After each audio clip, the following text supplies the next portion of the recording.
皆さんどうもこんにちは、たいのすけです。これがこうなると立体的に見えますよね。平面的なものを立体的にするには明るい部分と暗い部分を描く必要がありますが、ちょっとしたコツで意外と簡単に描くことができます。それはレイヤーの機能をうまく使うことです。今回は絵を立体的に描くコツについて解説しようと思います。デジタルお絵描き初心者の方でもわかるように説明しますので、ぜひ最後までご覧ください。それではスタート。まずは簡単な絵で説明します。このメロンのように表面に模様があると明暗を描くのは難しいですよね。明るいところと暗いところを普通に描くとこんな感じで模様が消えちゃいます。でもレイヤーの機能を使って描くと模様を消さずに明暗を描くことができます。では暗い部分から描きます。まず新しいレイヤーを作ります。そのレイヤーの描画モードを定山にします。ブラシは何でもいいですが、今回は鉛筆で描きます。色はこのくらい。あまり濃い色を選ぶ必要はありません。描いてみると、どうでしょう。模様を消すことなく暗くできました。定山とは掛け算という意味です。塗った色がそのまま透明になって下の色と掛け合わされるモードです。下のレイヤーの模様を消すことなく影をつけることができると覚えておくといいと思います。次に明るい部分を描きます。また新しいレイヤーを作ります。レイヤーの描画モードをスクリーンにします。色はこのくらい。暗めの色を選びます。光が当たっている部分に塗ってみると、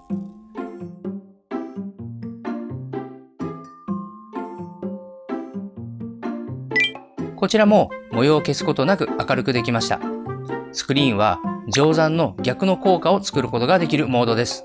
下のレイヤーの模様を消すことなく明るくできると覚えておくといいでしょう。ご覧のように定山とスクリーンというレイヤーの機能を使うことで簡単に立体感を作ることができます。今回の説明は Adobe Fresco でしていますが、他のお絵描きアプリでも基本的に同じ機能があると思います。レイヤーの使い方の参考にしてくださいね。では実際にやってみます。線画までできています。ここに単色で色を塗っていきます。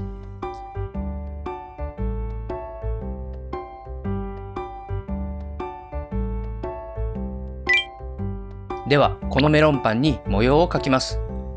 模様ではないですね。パンの表面のへこんだところ、溝ですね。では明暗を描いて立体的にします。新しいレイヤーを作って描画モードを定山にします。ブラシはマーカー、色はこのくらい。ブラシの不透明度をかなり薄くしてサイズはこのくらい、ちょっと大きめ。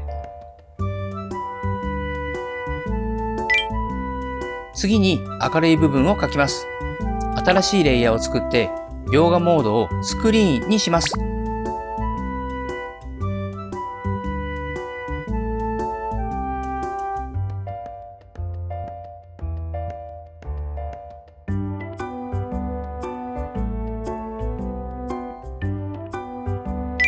大雑把な立体感が出てきましたね。溝の色を描き足していきます。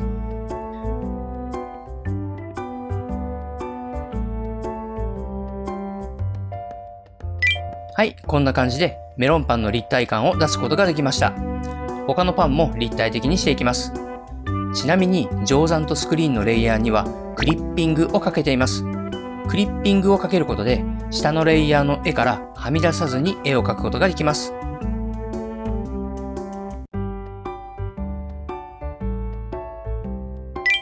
はい、すべてのパンを立体的にすることができました。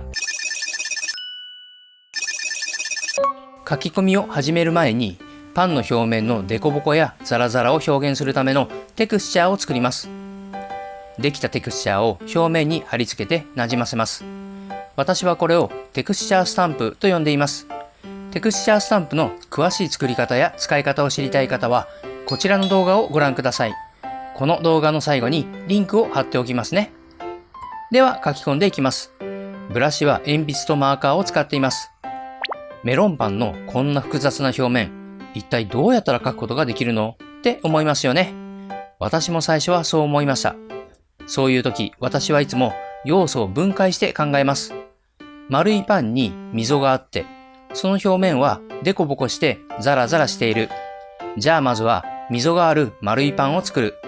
溝があるパンの時点で立体的にする。その次に表面のデコボコ、ザラザラのテクスチャーを作る。それを貼り付けて表面の下地を作る。あとは書き込んでいく。こんな段取りを絵を描く前に頭の中で作っておきました。予定通りに準備した立体感とテクスチャーのおかげで、とても書き込みがしやすいです。ではしばし絵ができていく様子をご覧ください。